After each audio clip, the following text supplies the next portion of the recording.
भिक्खू रामजी इदाते, दादा इदाते नाम से परिचित माननीय दत्तोपंत ठेंगड़ी जी के सानिध्य में, वैसा मैं शुरू में नहीं आया था।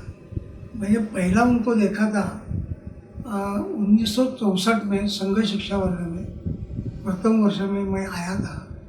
उस समय उनका मैंने बौद्धिक वर्ग सुना था। वहाँ से लेकर आगे चलकर हर बरस दो तीन उनके भाषण बौद्धिक वर्ग ऐसा सुनते आ रहा। तो मेरे मन पर एक बहुत बड़ा असर उनके सब विचार का था। और थोड़ा शुरू में वाचन का एक छंद होने के कारण उसके साहित्य के बारे में मैंने सोचना शुरू कर दिया। जब समरसता मंच की शुरुआत हो गई महाराष्ट्र में, वो हुई 1983 में। उस समय 14 अप्रैल को वर्ष प्रतिपदा थी। 14 अप्रैल पूजनीय डॉक्टर बाबा साहेब अम्बेडकर का जन्मदिन और वर्ष प्रतिपदा पूजनीय डॉक्टर हेडगेवार जी का जन्मदिन। दो महापुरुष के जन्मदिन एक साथ जब आ गए, वो ध्यान में लेकर माननीय दत्तोपंत ठेंगड़ी जी ने पुणे में एक कुछ कार्यकर्ताओं के सामने ये संकल्पना रखी। वो किताब के रूप में प्रकाशित भी हुई है।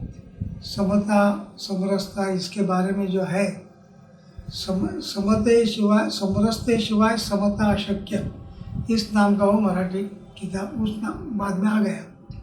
वो संकल्पना उन्होंने जब रखी तब मैं संघ का विभाग कार्यवाह था, रत्नागिरी विभाग कार्यवाह था। और उसके बारे में चर्चा होने लगी तो इसका कुछ महाराष्ट्र में करना चाहिए, ऐसा भी हो गया। चर्चा में बार बार हमारा संपर्क आता था। बौद्धिक वर्ग में तो बहुत तल्लीनता से मैं उनका सोचता था और कुछ भी वो लिखते थे बड़े ध्यान से मैं पढ़ता था। तो मुझे ऐसा लगता है कि संघ में जो एक वैचारिक विकास जिसको कहते हैं, मेरे जैसे कार्यकर्ता का हुआ है, उसमें जो अनेक महानुभाव है, उसमें दत्तोपंत ठेंगड़ी जी का भी बहुत बड़ा योगदान है। तो जब मैंने एक कार्यक्रम में 85 में मैं संघ शिक्षा वर्ग का कार्यवाह था पुणे में। और उस समय जो चर्चा होने लगी, उस चर्चा में वहाँ के शिवराय तेलंग नाम के हमारे एक बहुत बड़े प्रचारक थे, बहुत मेधावी प्रभावशाली ऐसे थे। अभी वो नहीं है। तो कोई इंटेलेक्चुअल बात आते तो उनके साथ चर्चा करने में आनंद आता था। तो मैंने उनको पूछा, ये समरसता है क्या? ये समरसता का बार बार आ रहा है, वो क्या है? तो मैंने कुछ उनको प्रश्न पूछे, उन्होंने कुछ उत्तर दिया। बाद में जैसे मेरे प्रश्न बढ़ते गए तो उन्होंने मुझे ठहराया, ये देखो मुझे जितना मालूम है मैंने आपको बताया, अभी आपको कुछ पूछना है तो दत्तोपंत ठेंगड़ी जी के साथ मैं आपकी मुलाकात करके देता हूँ और आप उनको पूछो जो कुछ पूछना है। यहाँ से शुरुआत हो गई। अच्छा। और जब दत्तोपंत ठेंगड़ी जी आ गए, चर्चा उनके साथ हो गई, बहुत विषय उसमें आ गए, छोटे बड़े। आगे तो उनके साथ रिलेशन ही रह गया। और 85 से ये सब काम समरसता का मेरे ऊपर वो आ गया। मैं उस समय प्रांत सहकार्यवाह था। अच्छा। महाराष्ट्र का। तो ये मुझे काम करना है, ऐसा संघ की हमकी रचना में सुझाव आ गया और मैं काम करने लगा। तो अभी इसके बारे में जो कुछ चिंतन है वो माननीय दत्तोपंत ठेंगड़ी जी का है। हमें जो कुछ करना है कि उस मार्गदर्शन में करना है। तो इस लाइन से उनका जो हर एक किताब आता था, संकेत रेखा आ गए और कुछ आ गए, उसमें इस बारे में कुछ मिलता है क्या, यह हम ढूंढ रहे थे। एक बार जब चर्चा करते समय बाबा साहब अम्बेडकर जी का नाम आ गया, तो उन्होंने मुझे ऐसा बताया कि बाबा साहेब अम्बेडकर के यहाँ जब शाम होटल में मैं उनके साथ था, वो जो विषय सब आगे आया है वो उन्होंने बताया। तो मैंने उनको कहा कि हमारे दापोली में डॉक्टर अम्बेडकर आए थे, वो उनका तहसील था। अभी वो मंडनगढ़ तहसील है। उस समय मंडनगढ़ दापोली तहसील का एक भाग था, उसको पेटा कहते थे। तो दापोली में बाबा साहब आए थे, बहुत बार आते थे ज़मीन के मामले में वगैरह। और मैंने ऐसा सुना है कि वो संघ की शाखा पर आए थे। अच्छा। तो उन्होंने मुझे बताया, ये देखो ऐसा बोलना नहीं। कौन था उस समय? बाबा साहब अम्बेडकर आए थे शाखा पर, ये किसने बताया आपको? कौन था वहाँ पर? तो मैंने कहा जो मुख्य शिक्षक था उस समय, उसी ने मुझे बताया। तो उनके लिख कर लाओ। तो मैं उनके पास गया, उनको सब बात बताई, और मैंने ऐसा कहा कि जो कुछ हुआ, कैसे आ गए, कौन आएंगे, आपको कुछ ध्यान में आता है क्या? ये सब आप लिखकर माननीय दत्तोपंत ठेंगड़ी जी को एक खत लिखो और उसमें सब लिखो। तो उन्होंने दत्तोपंत जी को वो लिखा। उसका संदर्भ बाद में दत्तोपंत जी ने किताब में भी दिया है कि बाबा साहेब संघ की शाखा पर जो आए थे, तो उसका एक एविडेंस वो था। अभी वो भी अभी गुजर गए जो कार्यकर्ता थे दापोली के। हम संघ के बारे में उनको भीष्म पितामह दापोली के कहते, इतने बड़े बुजुर्ग थे, भाऊराव दांडेकर करके। तो अभी तो वो नहीं है, पर लेकिन पहला रिकॉर्ड जो हमें मिला, तो बाबा साहब अम्बेडकर संघ की शाखा पर आए थे, वो मिला वो। और वो मैंने उनको भेज दिया। उन्होंने उसका मुझे जब मिलने तब बताया, ये देखो ऐसा ही करना चाहिए। हम कोई बात बताते हैं ना, इसका कोई प्रूफ चाहिए, कोई डॉक्यूमेंट चाहिए। ऐसा बोलने से लोग नहीं मानेंगे। तो ये मेरे मन में बहुत हिम्मत से बैठा कि ऐसा करना चाहिए। कोई भी अपना विचार है तो ऐसा करना चाहिए। ऐसा करते समय जब जब संघ का कोई कार्यक्रम आ गया, बाद में हमने फुले अंबेडकर संदेश यात्रा निकाली महाराष्ट्र में। अच्छा। महाराष्ट्र में जो माहौल था, तमिलनाडु और महाराष्ट्र का माहौल बहुत ही विषाक्त था। महाराष्ट्र में तो संघ ये शब्द भी उच्चार करना सामाजिक जीवन के कार्यकर्ताओं को बुरा लगता था, गालियाँ देते थे। समाजवादी और कम्युनिज्म का एक बहुत बड़ा प्रभाव रहता था, और बाकी सब लोग तो इसके बारे में बोलते रहते थे। तो महाराष्ट्र में क्या करें, हमने कुछ करना चाहिए, तो क्या करना चाहिए? तो ऐसा हमारे सामने आ गया कि महात्मा फुले की स्मृति शताब्दी और डॉक्टर बाबा साहब अम्बेडकर की जन्म शताब्दी जब एक साथ आ गई, तब हमने एक इसके बारे में चर्चा करनी शुरू कर दी। तब दत्तोपंत जी के साथ हम बैठे, और दत्तोपंत जी के साथ बैठते समय उनको हमने बताया कि ऐसा ऐसा करना है। तो उन्होंने कहा ठीक है, बहुत बड़ी बात है, आप करो, आप ये करो। तो कैसा करना, उसका सब डिटेल्स हमने उनके सामने रखा कि हम क्या क्या करना चाहते हैं। उसमें उन्होंने बहुत एक बहुमूल्य हमें संदेश भी दिया कि ये देखो कि ये जो आप बता रहे हैं बहुत एक्सटेंसिव कार्यक्रम है। हम महात्मा फुले की जो कुआं थी, जिन्होंने सबके लिए की थे, खुली की थी, वहाँ से वो निकाली फुले अम्बेडकर संदेश यात्रा, और दीक्षा भूमि पर समाप्त कर दिया। और वो आते समय हर एक जिले में महाराष्ट्र के प्रवास किया, पूरे महाराष्ट्र के, और 47 दिन तक वो चली। 7000 किलोमीटर का प्रवास इसके लिए हुआ, और हर जगह उसके लिए एक सामाजिक समरसता पर और संघ का समरसता के बारे में, सामाजिक विषय के बारे में क्या आशय है, हिंदुत्व का संघ का आशय क्या है, ये हमने दत्तोपंत जी के मार्गदर्शन में ही तय किया था। और बाद में पूरे महाराष्ट्र में बहुत ही प्रभावशाली ऐसे फुले अम्बेडकर संदेश यात्रा निकाले हमने। और उस समय करीबन 120 जाहिर सभाएं हमने ली, और उसमें महाराष्ट्र के जाने माने बहुत से लोग जो संघ से भी जुड़े नहीं थे, ऐसे लोग भी सामाजिक जीवन में भी काम करते थे, उनको भी व्यासपीठ पर लाकर एक सामाजिक विषय का एक बहुत बड़ा विषय हमने किया। और वो दत्तोपंत ठेंगड़ी जी को बहुत अच्छा लगा जब उनका सब इकट्ठा हो गया, उसका किताब निकला, वो जानकारी सब आ गई, उसका परिणाम महाराष्ट्र में बहुत बड़ा हुआ। आगे चलकर धीरे धीरे महाराष्ट्र से संघ के बारे में सामाजिक क्षेत्र में जो कम्युनिस्ट समाजवादी वगैरह जो जो कुछ बोलते थे वो सब बंद हो गया आगे चलकर। और इसका एक कारण है कि माननीय दत्तोपंत ठेंगड़ी जी का एक सुयोग्य मार्गदर्शन सामाजिक परिवर्तन के बारे में, और समरसता का जो शब्द प्रयोग उन्होंने किया तो समरसता के बारे में भी बहुत माहौल खड़ा किया अनेक लोगों ने।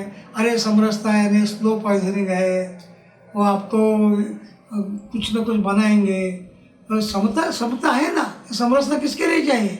जो समता है तो समरसता की आवश्यकता क्या है? ये समरसता और कुछ नहीं है, वह आरएसएस वालों का एक कोई है और वो स्लो पॉइजनिंग है समाज में। इस तरह का प्रचार दुष्प्रचार बहुत जोर शोर से किया गया था पूरे महाराष्ट्र में। तो हमारे सामने दो बातें थी, एक तो समरसता ठीक ढंग से एस्टेब्लिश करना, और दूसरा समरसता ये क्यों आवश्यक है ये एक बात सामने लाना। ये जो दोनों बातें हैं उसमें वो हमने कर दिया। इसके लिए समरसता पुरस्कार शुरू करे हमने, संत गाडगे महाराज के नाम से समरसता पुरस्कार, समरसता साहित्य सम्मेलन शुरू कर दिए। और इस समरसता साहित्य सम्मेलन में ये विषय निष्ठ समरसता साहित्य सम्मेलन मैं जब था तब 18 तो महीने ही की थी मैं उसके साथ, अभी तो उसमें मैं नहीं हूँ, लेकिन वो चल रहा है, बहुत अच्छे ढंग से चल रहा है। और महाराष्ट्र के अनेक लोग जो हमारे विरोधी थे वो इस सम्मेलन के कारण भी हमारे साथ आ गए, और उनका नहीं ठीक बताते। एक कार्यक्रम में एक जो अध्यक्ष जिसको हमने बुलाया था तो एक मैडम थी और जाने माने समाजवादी थी, तो उन्होंने जाहिर सभा में जाहिर भाषण में कहा हुआ कि मैं जब यहाँ आने लगी तो मुझे बहुत लोगों ने टोका, अरे कहाँ जा रहे हो, अरे उधर आरएसएस वाले हैं, वो ऐसा है वैसा है, कहाँ जाते हो आप, ये ठीक नहीं है। तो मैंने कहा मुझे उन्होंने बुलाया, विषय मुझे दे दिया, विषय के बारे में उन्होंने मुझे 100% हमें स्वतंत्रता दी, आपको जो कहना है कहो। ये उन्होंने नहीं बताया कि हमारे ये कहना है ऐसे आप बताओ, एक शब्द भी नहीं किया उन्होंने।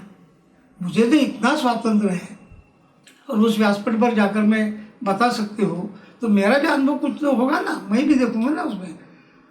इस तरह का माहौल पूरे महाराष्ट्र में हुआ।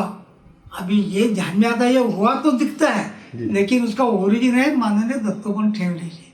कभी कभी गंगोत्री समझ में नहीं आती, गंगा सागर तो समझ में आता है, गंगा तो समुद्र समझ में आते हैं, गंगोत्री ध्यान में नहीं रहती, तो ये गंगोत्री है। तो दो इसका एक उल्लेख ऐसा है कि समरसता यह विषय आधुनिक हमारे देश में, महाराष्ट्र में, हमारे देश में जो लाया वो दो महापुरुष हैं। एक है पंडित दीनदयाल उपाध्याय, जिन्होंने एकात्म मानव दर्शन एकात्म मानववाद जो लिखा, इंटीग्रल ह्यूमैनिज्म जो उन्होंने लिखा, उसमें एक समरसता पर चैप्टर है, 5 चैप्टर में। उस एकात्म मानववाद पर भी इंटरप्रिटेशन माननीय दत्तोपंत ठेंगड़ी जी ने किया है, तो वो भी उसमें आ गया। तो ये सब जब ध्यान में आते हैं तो समरसता पहला उल्लेख किया दीनदयाल ने आधुनिक कालखंड में, पहला उन्होंने किया है। दूसरा उसका केवल उल्लेख नहीं तो एस्टैब्लिश करने का प्रयास आप माननीय दत्तोपंत ठेंगड़ी जी ने किया है। ये इसका एक लॉजिक है। संघर्ष शुरू होने से आज तक का जब आप प्रवास देखें तब माननीय दत्तोपंत ठेंगड़ी जी की महत्ता ध्यान में आ जाएगी।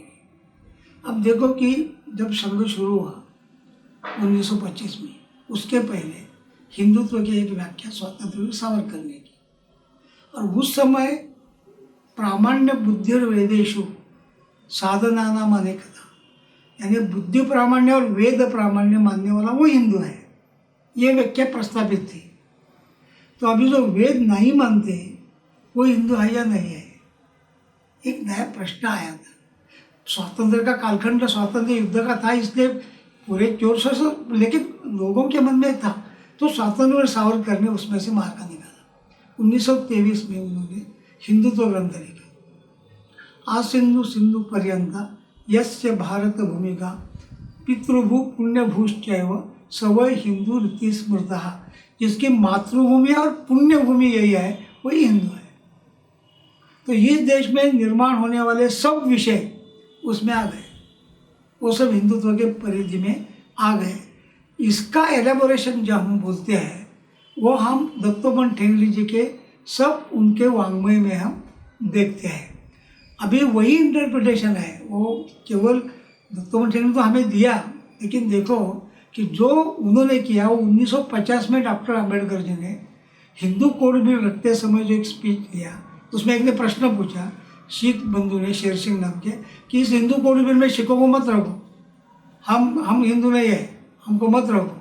तो बाबा साहब अम्बेडकर ने उनको उत्तर दिया था कि इस देश में मुस्लिम, क्रिश्चियन, यहूदी और पारसी 4 समूह छोड़कर इस देश में जो कुछ है, जैन, बौद्ध, लिंगायत, वैष्णव, शैव, जो कुछ है वो सब, उन सबको हिंदू कोड बिल लगेगा। जिनको ऐसा लगता है हमें नहीं लगेगा तो वो उनका सिद्ध करें, कोर्ट में जाकर सिद्ध करें, कहाँ भी जाकर। तो स्वतंत्र सावरकर ने जो व्याख्या की और अंबेडकर ने जो इंटरप्रिटेशन किया, उसका अर्थ एक ही होता है आधुनिक कालखंड में।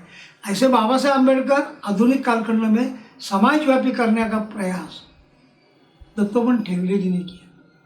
उन्होंने कहा कि समग्र हिंदू समाज का संगठन, ये डॉक्टर हेडगेवार जी का सपना था। हिंदू समाज के अंतर्गत जो अन्यायग्रस्त है, वंचित है, पीड़ित है, दलित है, शोषित है, उनके लिए डॉक्टर बाबा साहब अम्बेडकर ने काम किया है। ये दोनों ही हिंदू समाज का ही काम कर रहे हैं।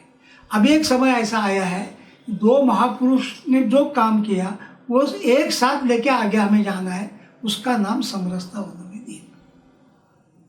और समरसता एक मन की भावना रहती है। पूजनीय गुरु जी का एक वाक्य है कि अस्पृश्यता क्या है, तो अस्पृश्यता सवर्णों के संकुचित भाव का नाम है। सवर्ण के मन के संकुचित भाव का नाम है। अस्पृश्यता और कुछ नहीं है, ये संकुचित भाव है। अभी ये जो पूजनीय गुरु जी ने बोला है, तो समरसता इस आधार पर, इस बेस पर पूरे महाराष्ट्र में और आगे चलकर देश में, 25 बरस तो मैं महाराष्ट्र में उसका कार्याध्यक्ष, 18 बरस तो कार्याध्यक्ष था, मोहनराव गवंडे हमारे अध्यक्ष थे, बाद में 7 बरस में उसका अध्यक्ष भी था।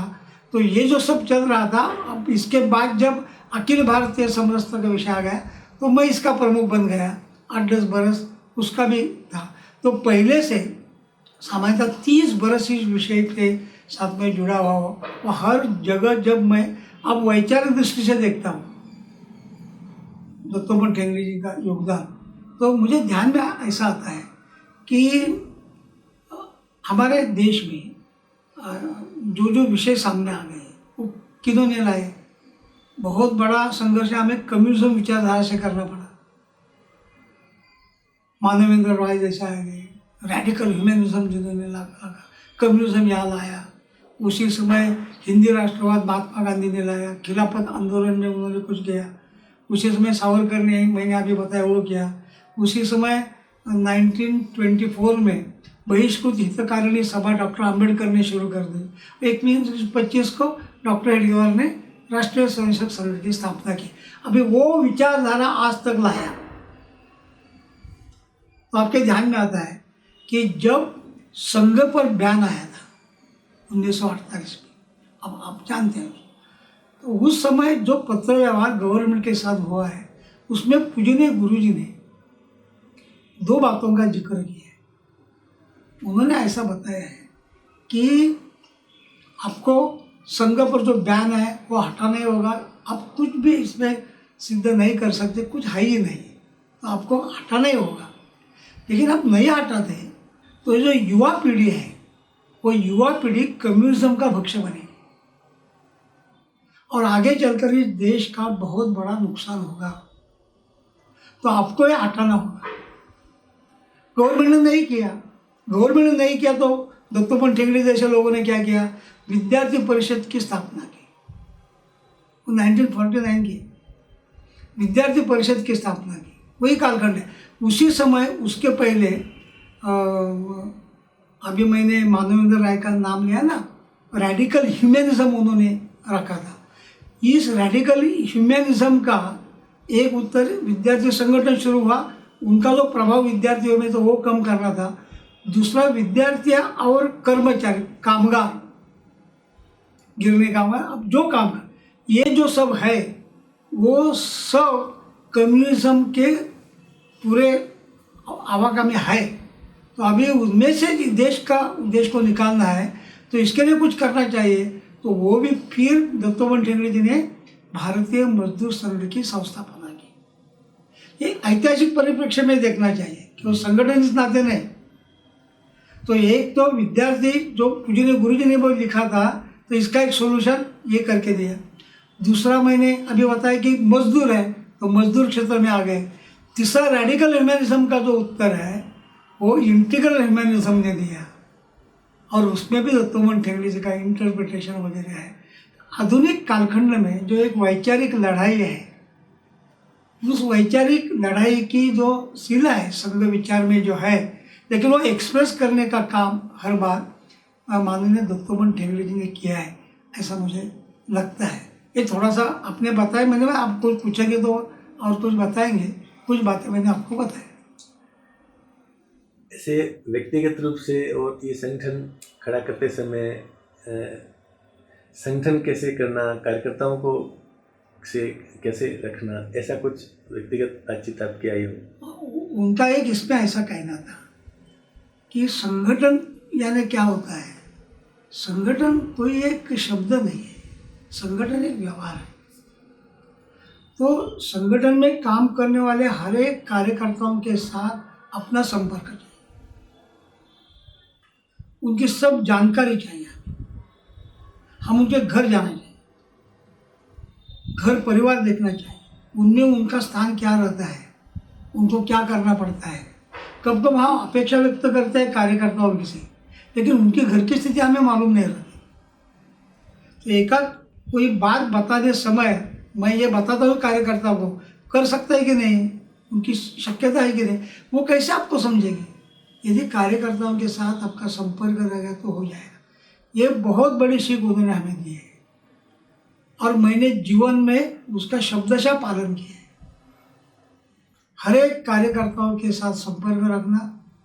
अभी मैंने देखा है ना, मेरे जैसे सामान्य कार्यकर्ताओं के साथ घंटों तक बोलते थे, घूमने के लिए चलो बोलते थे, एक एक घंटा घूमते थे, और केवल सामाजिक विषय।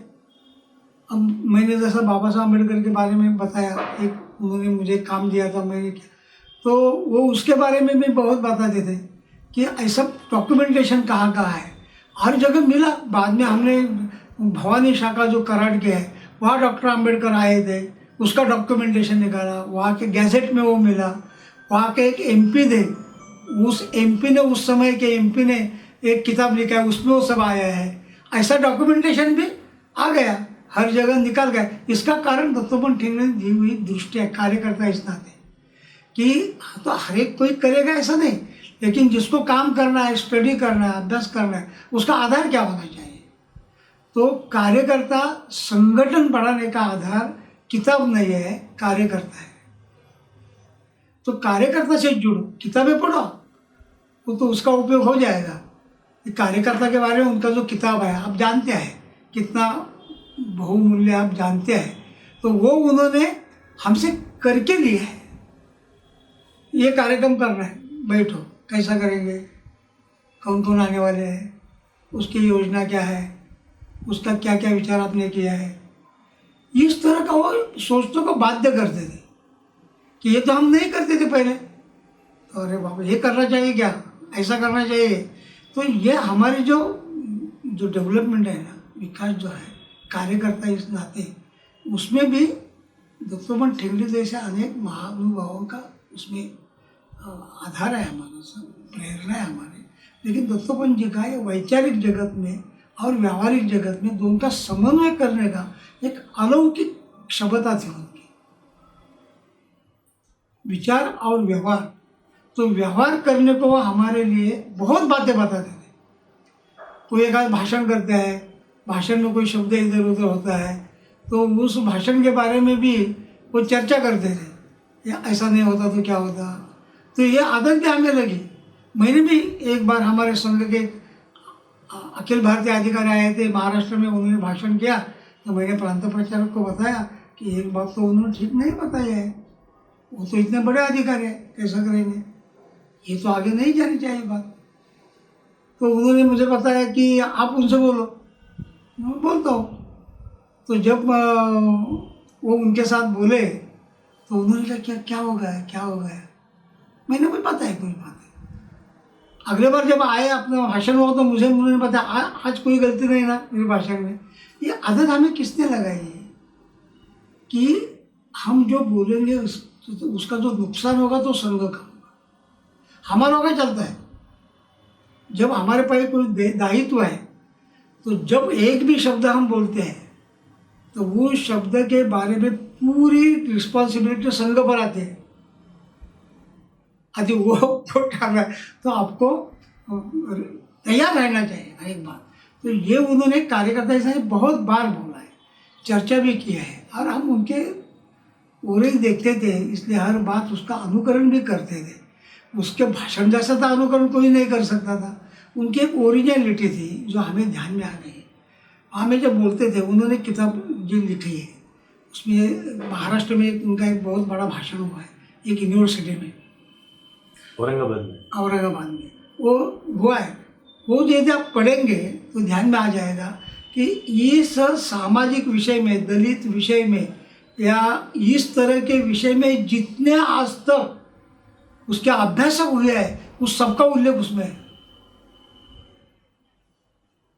ये अलौकिक भाव है। एक संघ के प्रचारक है, संघ के जीवन में हम देखते हैं कैसा विचार करते हैं, लेकिन जब ऐसा विषय सामने आता है तो इतना डीप तक जाना, और उसके बारे में हमारे साथ उन्होंने चर्चा की है कि ये भाषण में करने जा रहा हूँ, अभी करना है। वो तो हमारा तो रेफरेंस ग्रंथ ही हो गया सामाजिक विषय के बारे में। तो ये उनकी एक सोच थी, वो हमें हाथ पकड़ कर वो बताते थे या ऐसा करना चाहिए, वैसा करना चाहिए।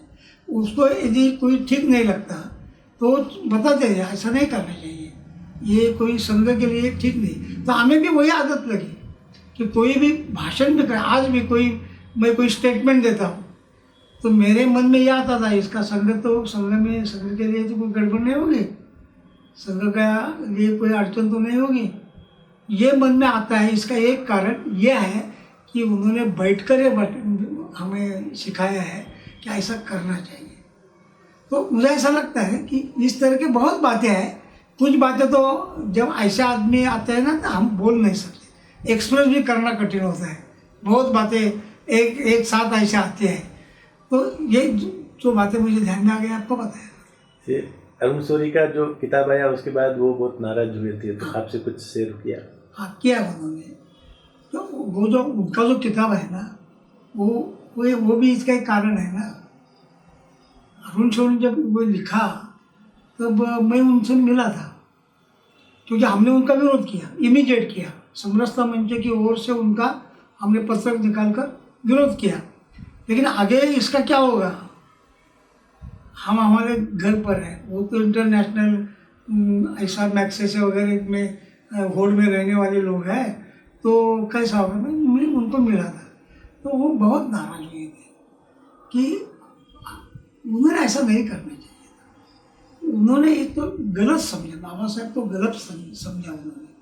इन्हें ठीक ढंग से समझते तो इस तरह का विधान वो नहीं करते, ऐसा उन्होंने बताया। और हमारे जो हम बाबा साहब के बारे में लिख रहे थे, हमने बहुत किताबें, हमारे डॉक्टर अशोक मोडक ने किताब लिखा है, प्राध्यापक श्याम आत्रे ने कुछ लेखमाला लिखी थी, मैंने उनका पुस्तक करने के लिए उनको बाध्य किया था। हमने समरसता मंच ने बाबा साहब अम्बेडकर के जीवन पर एक किताब, अनेक कार्यकर्ताओं का एक 3-4 दिन का एक सम्मेलन का एक परिसंवाद लेके किया है। ये लिखते रहे हैं और उसका संदर्भ दत्तोपंत ठेंगड़ी जी की किताबों का आधार रहता था। कोई क्या हुआ कि अंतिम बार भेंट आपकी कब हुई?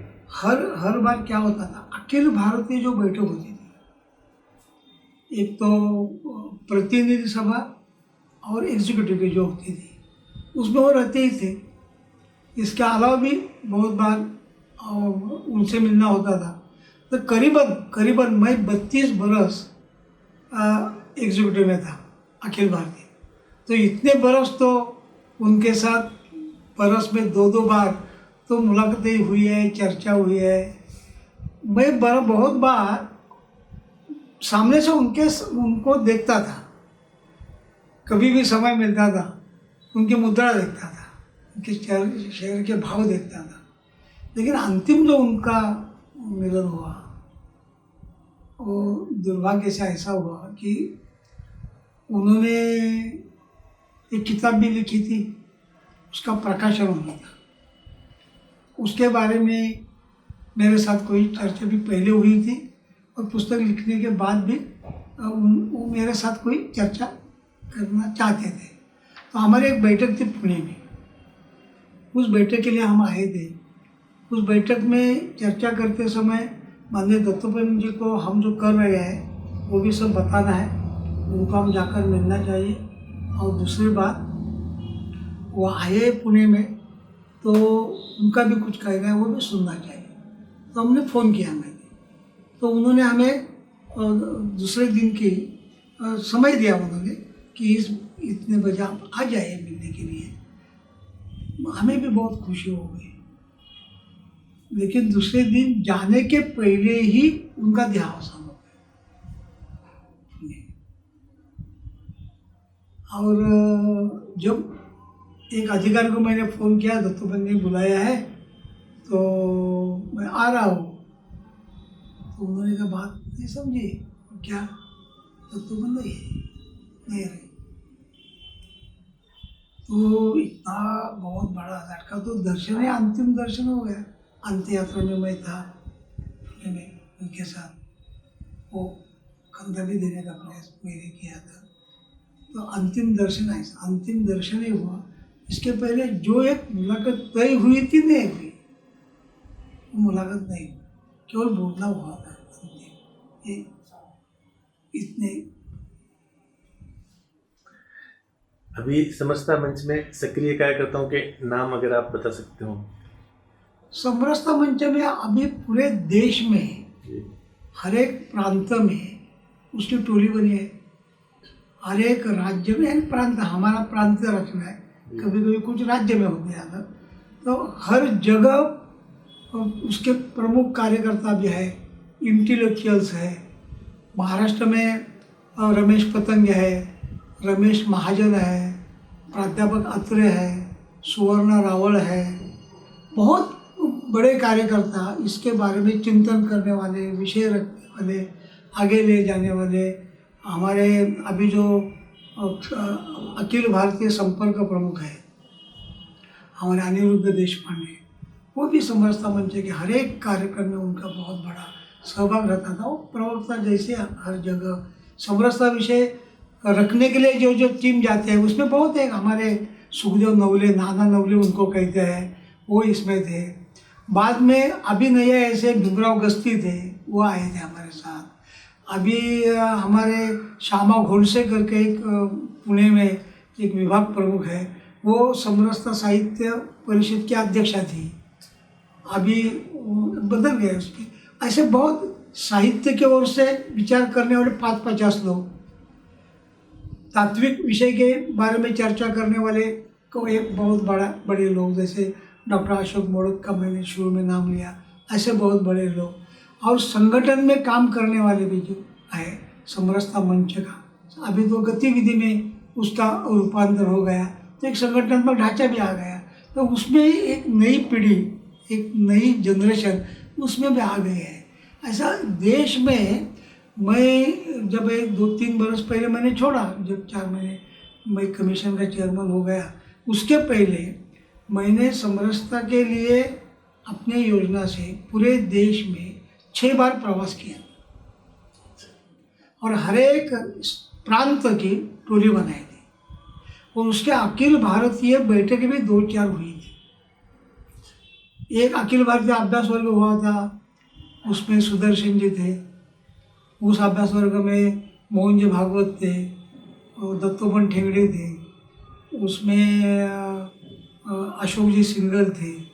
हर क्षेत्र के जो प्रमुख हैं वो सब उनमें थे। उसका डॉक्यूमेंटेशन हुआ? वो उसका किताब है उसका छोटा, तो संघ की ओर से ही प्रकाशित हुआ है, तो वो भी है उसमें। तो दामोदर दाते जो हमारे प्रांत सह प्रचार थे, अभी गुजर गए, लेकिन वो हमारे नींव के पत्थर में एक है। और जो वो संघ के सब प्रांत प्रचारक थे, तो संघ की ओर से अधिकृत थे वो। मैं सब प्रांत कार्य होता शुरू में, बाद में प्रांत कार्य होता। तो संघ के 2 अधिकारी को लिए ये विषय दिया, तो हर गांव तक वो, हर तहसील तक महाराष्ट्र में हम पहुंचा सके। और उसका जो एक बैठक में हमारे शेषाद्रि जी ने उसका उल्लेख किया था कि महाराष्ट्र में ऐसे ऐसे काम चल रहा है, उसके बारे में दामोदर दाते आपका कुछ निवेदन करेंगे इस समरसता मंच में क्या क्या होता है। तो अखिल भारतीय बैठक में उनका हुआ था, उसमें उन्होंने मेरा नाम लिया था, पतंगे का नाम लिया था। तो ये कर रहे हैं, तो अभी हमारे कोई आवश्यकता नहीं, इतने कार्यकर्ते हुए हैं, बहुत अच्छे ढंग से काम करने वाले, लिखने वाले, वैचारिक दृष्टि आगे लेने वाले, व्यावहारिक दृष्टि आगे लेने वाले, ये बहुत कार्यकर्ता है। आज समरसता मंच की बहुत बड़ी टोली है, अखिल भारतीय टोली है। अखिल भारतीय टोली में था, तो अभी धीरे धीरे वो अखिल भारतीय गतिविधि हो गई। इसकी एक बैठक पूजनीय सर संघ चालक ने ली, और जिन्होंने काम किया पहले से, ऐसे 5 लोगों का सत्कार उन्होंने किया। यही हमारे रेशिम बाग में एक मेरा, रमेश पतंगे जी का, अत्रे जी का, गिरीश प्रभुने का और रविंद्र गोड़े का, इन लोगों का जो शुरू में इस विषय में थे, वो आज भी सब सक्रिय है, उसमें काम करने वाले, आप अपने क्षेत्र में करते हैं लोग। तो ऐसे बहुत कार्यकर्ता का नाम मैं बता सकता हूँ। ठीक है, धन्यवाद।